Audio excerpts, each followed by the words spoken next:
How's it going, everybody? Welcome to a Discover Wellness with Dr. David. We're here again with Ryan, the holistic nutritionalist expert, here to talk to us about how to set up a diet in a calorie deficit while making sure to hit all of our macro and micronutrients so we're being healthy while we're losing weight.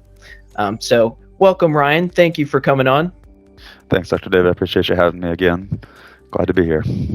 Always a pleasure. So I think this is a burning question on a lot of individuals' minds who have tried weight loss strategies and either dieted way too hard and then felt awful and then just end up falling off the wagon and then ending up right back where they started. And so I'd love to hear explanation of how individuals can set up a diet where they're not setting themselves up for failure and can actually set something up that they can stick to and maintain. Right. Yeah. So, like I said, when you're looking for an overall caloric deficit, your goal is weight loss. So it's pretty straightforward. If you take in less calories than what your body is burning, you'll lose weight. If you take in more, you'll gain weight.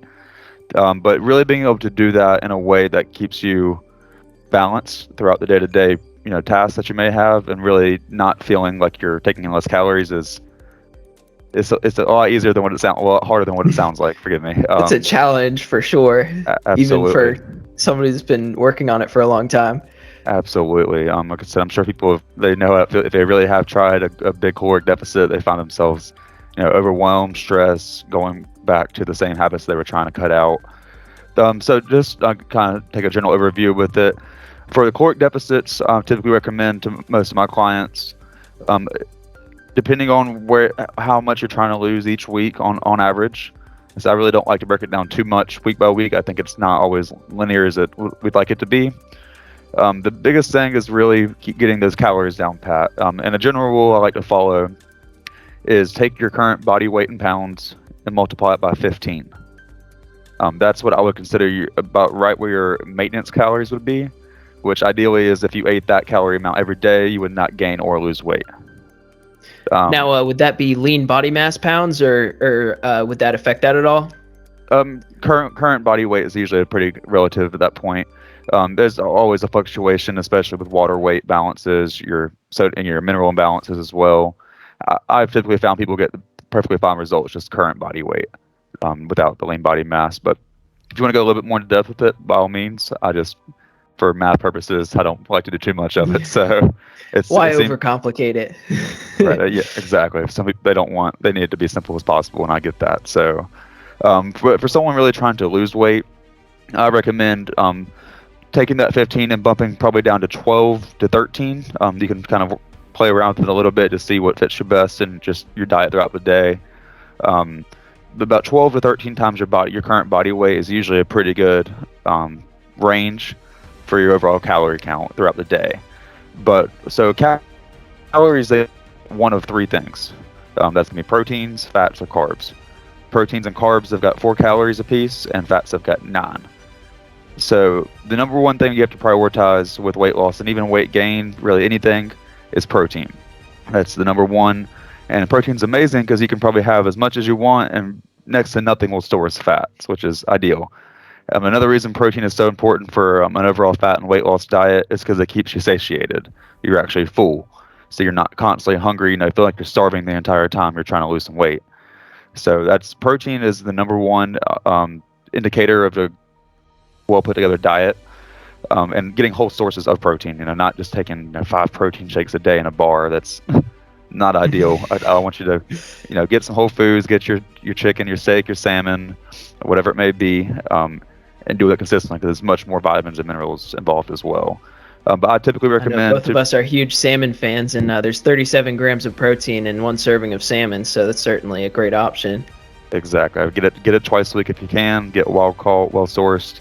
Can't beat it. It is a superfood. So I typically recommend to my clients, whether they are trying to lose weight or gain weight, at least bare minimum 1 gram of protein for every pound you weigh. So if you weigh 180 pounds, 180 grams of protein minimum. Personally, I like to overshoot that if I can, because I'm going to go ahead and account for the fact that my body won't absorb every bit of it. I know that even if I have a perfect, digestive system, I have all my minerals balanced out, my enzymes activated, it's still not 100% perfect. That's just the way it is. So I like to overshoot that 20 to 30 grams. A good rule of thumb to follow especially if you prefer either post-workout protein shake or just a shake throughout the day as a meal replacement. I try to get that full whatever for me it's about 180 190 grams of protein from whole sources alone, whole foods, and then have a shake on top of that to kind of enhance more so. But I tell most people, whenever you hit the protein goal, the fats and the carbs kind of fall into place naturally. Don't get me wrong, I still want you to be systematic about it. I want you to track it, because what gets measured, what gets measured gets results. What you can measure, you can change. There you go. That's what I was trying to say. Yeah. So keeping that in track is important. Of course, there's so many diets out there now. Fat diets, keto, keto does work in its own extent. I don't recommend to everybody. But keto is a moderate protein, high fat diet with very low to minimal carbs. But that's basically you're trading carbs for fats, and it's got its own benefits, but it just depends on the person. I say this: if you were exercising consistently, you were doing hard training, you're going to want some carbs. No doubt at all. I found my workouts were a little bit more flat when I was doing a keto diet, and I know that there's some literature now that explains that carbohydrates are actually prevent muscle degradation. And so if your optimal physical performance is your goal, I think, like you were saying, keto might not be optimal, although it will work for some people. It's exactly very individual. Yeah. If keto is done 100% perfect, which is very challenging to do, especially long term, that's another reason I don't always recommend sticking with it. Keto can be done properly. Fats are the ideal fuel source for our body, and if we can get the right amounts, it's proof that you can build muscle, you can burn fat. But I just find it's very hard to stick to long term. But once again, most people, especially if they're training hard, carbs do help their workouts. So the blood sugar, loading up the glycogen. Like I said, for me, I actually have carbs during my workout. So if I'm having a heavy leg day, I'm using a lot of energy, I can kind of feel replenished and going forward for the rest of the workout. But overall, just in caloric deficit, so you've got your high protein, you got good sources of fats that you can probably put over all of your protein every time. And if you're just eating well-sourced carbs like potatoes and rice and fruit and vegetables, it's very, very hard to overdo. It is on its own. But most people, I tell you, just play around with what you would want for the fats and the carbs, as long as the calories are on point. And the best thing you can do is download MyFitnessPal to track all of these things. They've got a full database of all the foods already, and it puts right in there for you. So you don't have to sit there and write it down every single day. But what's really important to note whenever people are trying to stay in a caloric deficit, where problems arise, is lack of vitamins and minerals that are the micronutrients. So we got the macros, which is the calories, proteins, fats, and carbs. Fantastic. But without those vitamins and minerals as micros, we can't digest or get the most out of any of those macros. For example, magnesium, my number one go-to, it's responsible for about 42% of your enzymes. So without that, optimally, you can't have the enzymes to digest that food all the way. And same thing goes with zinc as well. Zinc's another amazing mineral for digestion. But without those proper, especially electrolytes, which would be magnesium, potassium, sodium, chloride, and phosphorus, without those being balanced out, you're going to feel terrible. That's the truth. That's why the keto, for example, keto flu is a very common thing the first 2 weeks. And most people don't realize it is completely preventable. If the electrolytes are balanced out from the start, you won't have the brain fog and the lack of energy and all of those things the first 2 weeks, because that's what keto does. It actually does increase the demand for electrolytes. So the best way to really get around that, other than taking your magnesium supplements, but sodium is essential, especially for a good workout. I cannot express it enough. The pump you'll get, the blood flow you'll have from a high sodium workout is hard to beat. But it's really just making sure that everything you eat has got well-sourced salt, sea salt or pink Himalayan salt. And I personally, potassium is something that I really don't supplement with. I have some. It's just a powder form that I put in some of my drinks. But I try to get the majority from sources like potatoes, bananas, even goat milk kefir that we mentioned earlier as well. But just try to get it naturally, and just getting all of these minerals will really help not only get the most out of your proteins, fats, and carbs, but really ensure that while you are in this deficit, your body's taking in less than what it's used to, you can still sustain yourself going forward. You're not brain fogging, you're not just trying to get through the day without another cup of caffeine. So I really think that's something that a lot of people neglect in a caloric deficit diet, is just the the micros. Like I said, those B vitamins, they're essential for energy, for digestion. Like your vitamin C, just for immune support and antioxidation as well. I can go on for about all of them. But yeah, for sure, that's something that most people neglect. Without proper vitamins and minerals in the balance and filling in those deficiencies, even when you are in a deficit, it's very hard to feel optimal. And that's the goal. So it's not just to lose weight, it's to be optimal losing weight. So I've heard this a bunch of times, but what do you say to somebody that says, I ate in a calorie deficit, but I didn't lose any weight? What'd you do this past weekend is what I'd ask them. I say, what I heard is you ate in a caloric deficit for 5 days out of the week. And then that's just, it's not science, to be honest with you. I've heard that before. And it's like, are you really taking the time to measure out your fats, for example? Olive oil has got so many hidden calories, like oils in general. It's like, are you counting in all the liquid calories? Like, are you going out for drinks on your Friday, Saturday nights? Like, are you counting in all of it? Like, so most people who say that, their chances are they're really not in a caloric deficit. They're not tracking it to the T and being very specific with it. But if they are, I think it is important to note that as much as calories are the number one, hormones play a role as well too. That's even for hunger, for fat storage, etc. But insulin is probably the number one. Insulin resistance is the biggest issue I see in today's society. For example, that's why you see a lot of people, I call it a beer gut. They can't. I see plenty of older men, especially. They're exercising consistently, and they're active. Maybe eating a decent diet, but their insulin sensitivity is so out of whack that like they're constantly hungry. They're constantly eating, and they're storing fat in places they don't really want to. So getting those hormones. That's another reason why intermittent fasting is fantastic for weight loss. Not only does it give you a shorter window to have calories in, so you're more likely to have less calories, but it's helping balancing out those fat storing hormones as well and increasing your fat burning. So it's kind of a win-win. And that actually leads me into something really important as well with weight loss is unaccounted for. It's stress.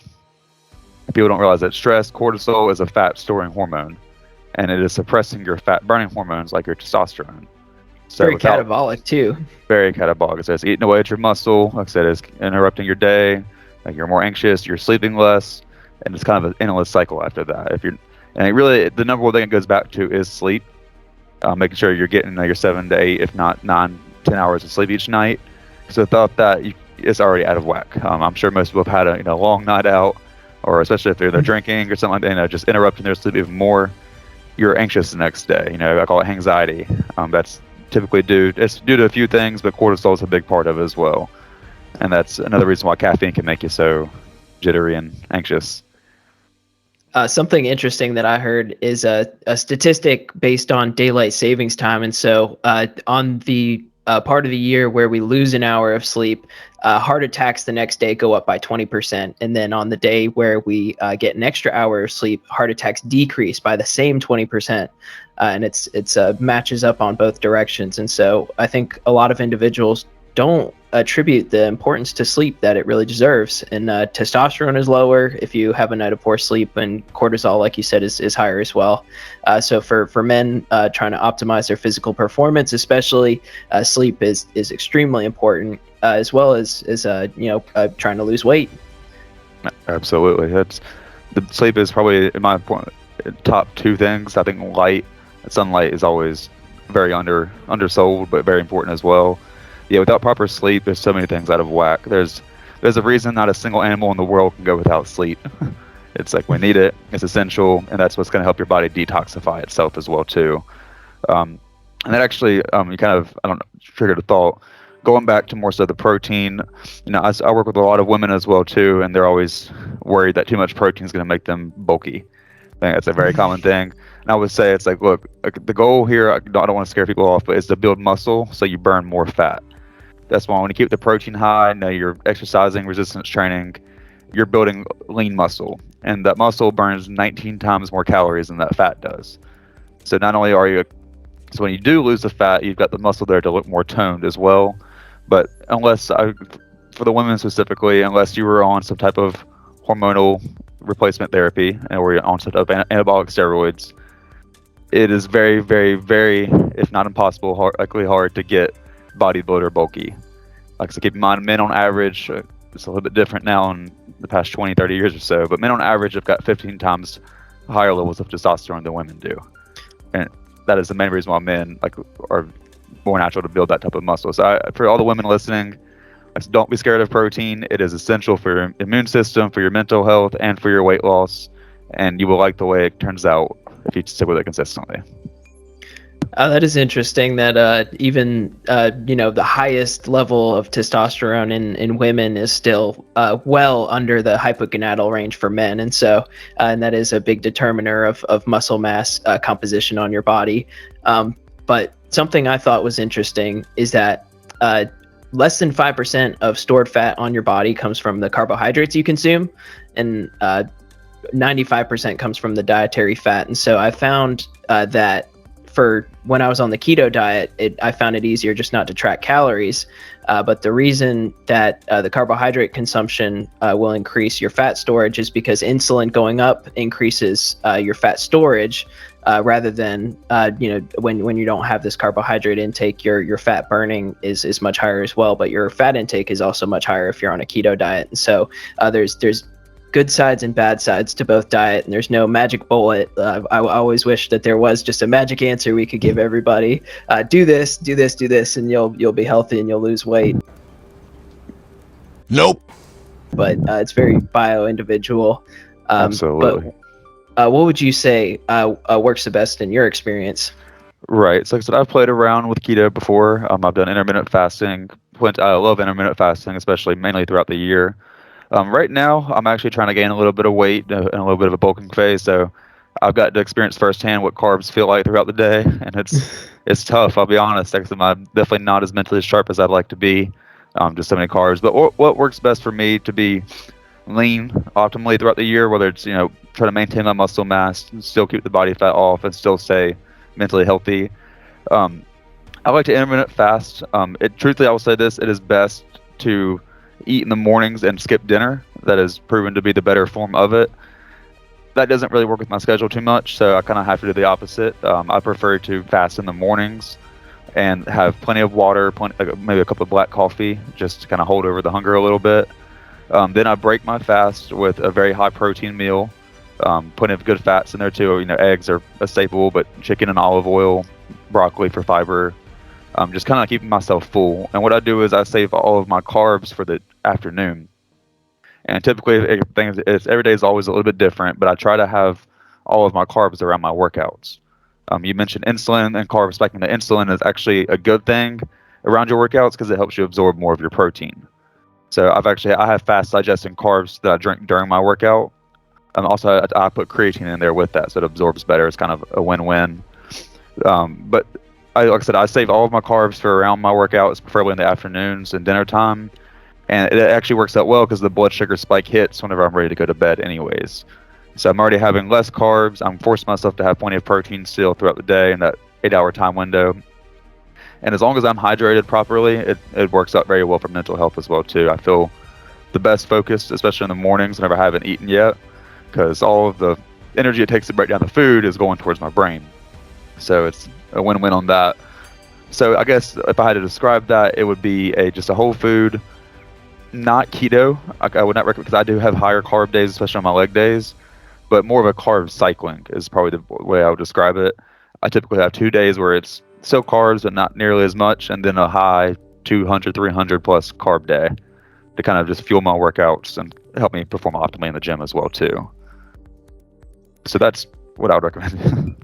Oh, that very, very nuanced answer, and I think that timing your carbohydrates around your workouts will be very beneficial for individuals not to feel flat in their workouts, because if you go to work out and you don't feel great when you're doing it, you're probably not going to do it very much. So certainly do things that are going to help you maintain your workouts, and do that consistently as well, because it's going to affect your calories out.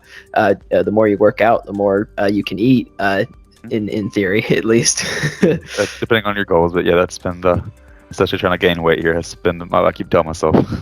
Yeah.